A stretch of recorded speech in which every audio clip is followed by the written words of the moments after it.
दहावीच्या महाराष्ट्र बोर्डमध्ये नेहमी विचारलेला जाणारा प्रश्न म्हणजे बखर.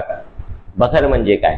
तर बखर म्हणजे साहित्य किंवा पुस्तक, असे पुस्तक ज्यामध्ये आपण थोर पुरुषांचे म्हणजे एक्झाम्पल शिवाजी महाराज यांचे केलेले वर्णन, त्यांच्या शूरवीरांचे केलेले गुणगान, या केलेले वर्णन, त्यांनी केलेल्या लढाया याबद्दल लिहिलेल्या गोष्टी, ठीक आहे, याबद्दल लिहिलेलं असेल तर त्याला आपण बखर म्हणू शकतो.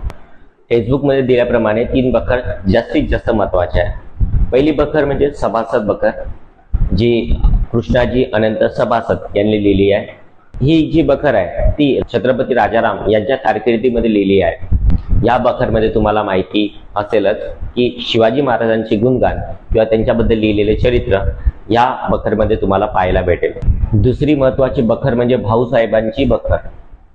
या बखरमध्ये तुम्हाला पानिपतच्या युद्धाबद्दल किंवा लढाई याबद्दल तुम्हाला वर्णन केलेलं आहे.